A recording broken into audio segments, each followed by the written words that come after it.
If you're a fan of the channel, you know that I really love niche fragrances, but because of my personal style and the fact that I consider fragrance to be the final detail of any outfit, I also really love those classic fragrances as well. So what makes something a classic fragrance, and what makes something one of the greatest classic fragrances of all time?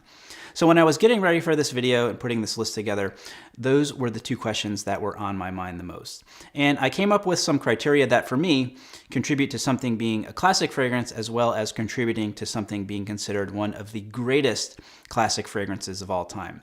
First and foremost, it has to be a fragrance that's been around for a while. Obviously, that sense of history is something that contributes to something becoming a classic. Along with that history and having been around for a while, typically, a classic fragrance has some kind of story attached to it. That could be that maybe some old classic movie star really loved that fragrance and is famous for wearing it, something that contributes to the narrative of this as a classic fragrance. Most importantly, of course, is how the fragrance smells, and one of the biggest things for me is not only that it has a classic, kind of timeless scent, but that it's versatile. I think of it very much like I think about menswear in that way. You know, those pieces we consider as those classic menswear pieces, a navy suit, a gray flannel suit. These are classics not only because they're timeless and transcendent in a way, but because they're versatile. They can be worn a variety of different ways by many different people in a wide variety of situations, from casual to business casual to dressy and even more formal. I feel the exact same way about a fragrance being classic, and that's how I made my choices. So without further ado, let's get into my picks for the 10 greatest classic men's fragrances.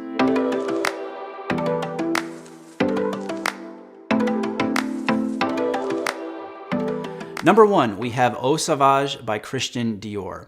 This was introduced in 1966 and was actually Dior's first fragrance for men.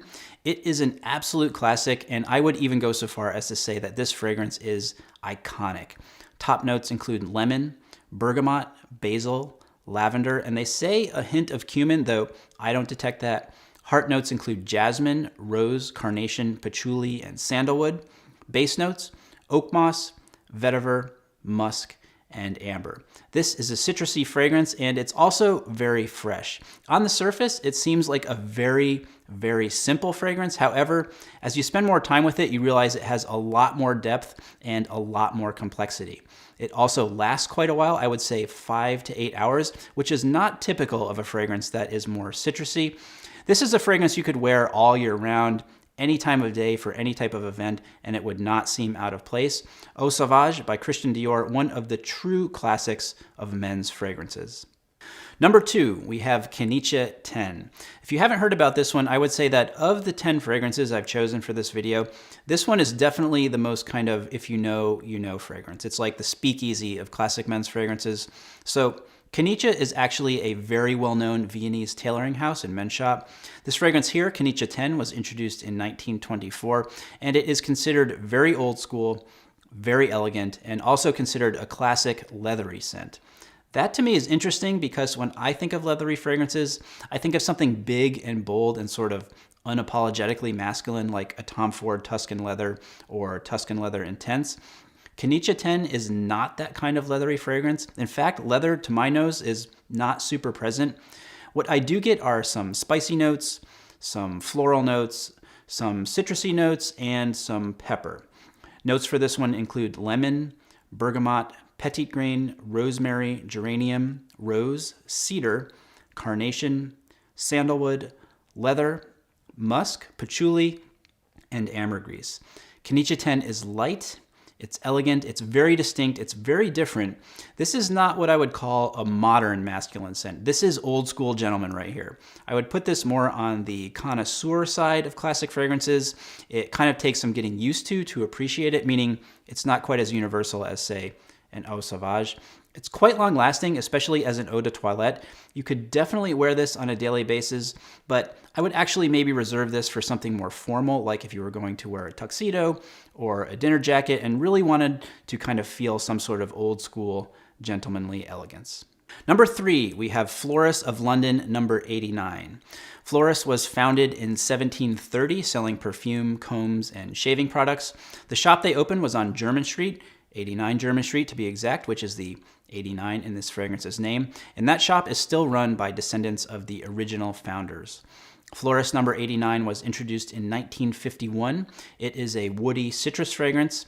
Top notes are bergamot, lavender, neroli, nutmeg, orange, and petit grain.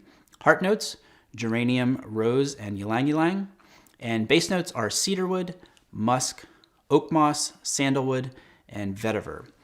This fragrance right here is considered to be a quintessential English gentleman's fragrance. To that point, it was supposedly a favorite of Winston Churchill and also Ian Fleming, author of the James Bond novels. This definitely has that classic gentleman kind of scent, almost like a barbershop fragrance, in that you do get a lot of lavender. It's fresh, but also more on the herbaceous side. For me, this one tends to get lots of compliments. I think that's because although it's classic, it's not as familiar to as many people in the United States, so it's a little bit intriguing in that way. This is definitely a fragrance that can work on a daily basis, a signature scent in any season and any time of day or night. Number 4, we have Guerlain Vetiver. Now, although today known more for their cosmetics, Guerlain was originally founded in 1828 as a fragrance house. They introduced this one, Vetiver, in 1959, and it's supposedly inspired by Jean-Paul Guerlain's Gardener, the smell of tobacco, and soil. It has top notes of bergamot, lemon, neroli, and coriander. Heart notes are vetiver and cedar. And base notes, tobacco, nutmeg, pepper, and tonka bean. So if you're familiar with any other type of vetiver fragrances, this is different than those. Vetiver, of course, is a grass that is native to India, and vetiver fragrances tend to have a very grassy scent, a very smooth scent, and they can tend to dry down kind of on the soapy side. With Guerlain Vetiver, on the other hand, you do get that underlying grassy vetiver essence, but it's not so front and center. What's interesting about this is that from the first spray, there is a sharpness to this fragrance and a sort of woodsiness that makes it much more recognizably masculine than, say, other vetiver fragrances. This lasts quite long, 6 to 8 hours on my skin, and is another great all-rounder signature scent material. Number 5 is the original 8 and Bob. Now, this is a fragrance with a great story. It was created by Albert Fouquet, who was the son of a Parisian aristocrat. He started making fragrances for his own personal use, and in 1937, as the story goes, Albert ran into a young JFK who was vacationing on the French Riviera. Kennedy was apparently so captivated by this fragrance that he persuaded Albert to deliver a sample to his hotel the following morning. Albert's note to JFK famously said, "In this bottle, you will find the dash of French glamour that your American personality lacks." When JFK got back to the States, he requested some more samples, and the rest is history. It's a fragrance that became favored not only by JFK, but people like Cary Grant, Jimmy Stewart, and many other Hollywood producers and directors. This fragrance is elegant, but I will say that it's different than you would expect. Top notes are cardamom, lemon, and pink pepper. Heart notes, dried wood, labdanum, and violet leaves. Base notes, amber, sandalwood, and vetiver.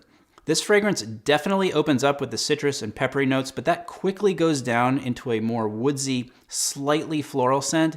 But what eventually takes over is the amber. You really have to like amber to like this fragrance. It becomes very smooth, a little powdery. For those reasons, I think this works best for me as an evening fragrance. It has a very old school glamour to it, which I imagine pairing perfectly with a white dinner jacket or something similar. Formal, but not overly stuffy. This has amazing longevity. If you wear it at night, you'll definitely still smell it on your skin the next morning. I'm going to say this fragrance is not for everyone. It's not necessarily as universal as some of the ones we've talked about so far, but it's got a great history, a great story, and it is a fantastic fragrance. 8 and Bob Original. Number 6 is Creed's Green Irish Tweed. The House of Creed was founded in 1760, and its first commission was to create a scent for King George III. It wasn't until 1970, actually, that Creed fragrances became available to the public, and Green Irish Tweed was introduced in 1985. It was created by Olivier Creed, who is a 6th-generation descendant of the original founders of the House of Creed. Green Irish Tweed really is one of those rock star classic fragrances, and it's a gateway for many people into the world of niche fragrances. It's classified as a woody, fresh fragrance, also known as a very classic fougere. Top notes are lemon, verbena, and peppermint. Heart notes, violet leaves, and base notes are Florentine iris, sandalwood, and ambergris. This fragrance is absolutely unmistakable. I've never met anyone who didn't like this fragrance, both men and women. It's fresh, it's distinct without being weird, if that makes any sense. Like, people will notice it, but for good reasons. Very highly complimented fragrance. It's good any time of day, any season of the year. I know some people who wear this for more formal occasions, but for me, it's a little too fresh for that. I like to have a little more spice and warmth when I'm dressing more formally. This is one you could definitely blind buy and be super confident that you are going to love it. Number 7, Acqua di Parma Colonia. Now, this is one of the classic citrus fragrances. Some say it is the scent of classic 1930s Italy. It's light, it's carefree, it's glamorous, it's sophisticated, and it's elegant in its simplicity. It has those classic glamorous overtones, I think in part because it was a favorite scent of style icons like Cary Grant, Gregory Peck, and David Niven.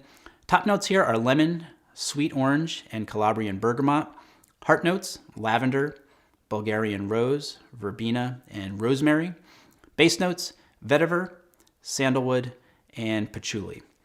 Don't let all those notes fool you, because this is a very simple, very citrusy fragrance. From the first spray, it is just a blast of lemon. A wonderful and elegant blast of lemon, but for me, there's really not anything that is super complex about this fragrance, which is one of the reasons that it is so classic.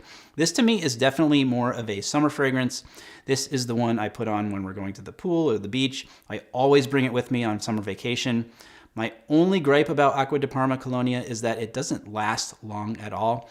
After about an hour or two, completely disappears. Number 8, here we have another classic citrusy fragrance. This is Blenheim Bouquet by Penhaligon's. It was created in 1902 for the Duke of Marlborough. It's also known to be another favorite of Winston Churchill, as well as the head of Fiat and global style icon Gianni Agnelli. Top notes are lemon, lime, and lavender. No heart notes here. And base notes are pine, musk, and black pepper. On the Penhaligon's website, it says that Blenheim Bouquet is as dry and fresh as the best gin, and I think that's a really, really apt description for this fragrance. It has a nice sharpness to it, which is a contrast to the more sweet notes of the Acqua di Parma Colonia. It kind of makes sense. Acqua di Parma Colonia is Italian, Blenheim Bouquet is British. As far as the citrus here, I get more of a lime scent instead of lemon. As a citrus fragrance, I see this as more of a summer scent. Again, doesn't have a super long staying power, but it does last longer than the Acqua di Parma Colonia. I get about 2 to 4 hours with this one. Number 9 is Ralph Lauren Polo Green. Introduced in 1978, this one is known as a classic masculine fragrance. It's warm, it's got some spice, and it has a very sexy feel. Top notes include pine, lavender, juniper, and basil. Heart notes include coriander, marjoram, jasmine, and thyme. Base notes include oak moss, patchouli, leather, and cedar. On the opening, what you smell first is the pine. It cuts through very sharply. That doesn't last long though. In about 15 to 20 minutes, that sharpness is completely gone and you have a more elegant, kind of deeply masculine overall scent, though definitely still hints of pine. Because this fragrance is on the heavier side, I consider it to be more of a fall-winter fragrance. I actually love this in the wintertime. It is more intense too, which makes it not the best choice for an office environment. But where this really works well for me is the evening. Going out to a cocktail lounge, going out to a nice meal or an event. This is a great fragrance for anything like that. Finally, number 10, Old Spice Classic Aftershave. I know I'm probably going to catch some flack for this one, but hear me out on this. So one of the things that I think makes fragrance so compelling and so evocative is that it has this ability to conjure up feelings of nostalgia. When you smell something, you can remember a time, somewhere you were, how you felt, people that you were with. That's the case with Old Spice for me in that sense. I guess it's more of a personal choice, but this is what my grandfather always wore. It reminds me of him. It reminds me of the time I spent with him, and it really is just an old school classic scent. It was introduced in 1938. It is classified as an oriental spicy fragrance. Top notes, nutmeg, lemon, orange, star anise, and aldehydes. Middle notes are carnation, jasmine, geranium, cinnamon, heliotrope, and pimento. And base notes, ambergris, benzoin, cedar, vanilla, tonka bean, and musk. To me, this just smells like Old Spice, and you probably know it as well. It's a very classic masculine scent. It's what my grandfather wore. It's probably what your grandfather wore. I love wearing this from time to time. It makes me feel good. People will always notice it, and it's a good conversation starter. When it comes down to it, fragrance is a very personal thing. These are all classics, but they might not be the fragrance for you. I think they're all, with a couple exceptions, pretty conservative, on the safe side, and extremely versatile.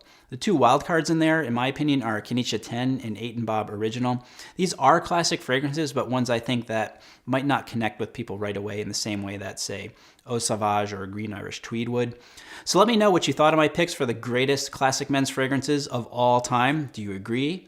Are there some you would leave out? What are some of your picks? Leave those down in the comments, and let's get that discussion going. Links to each of the fragrances I mentioned in this video are down below in the description. Thumbs up. Don't forget to subscribe and hit that bell for notifications when we publish new videos.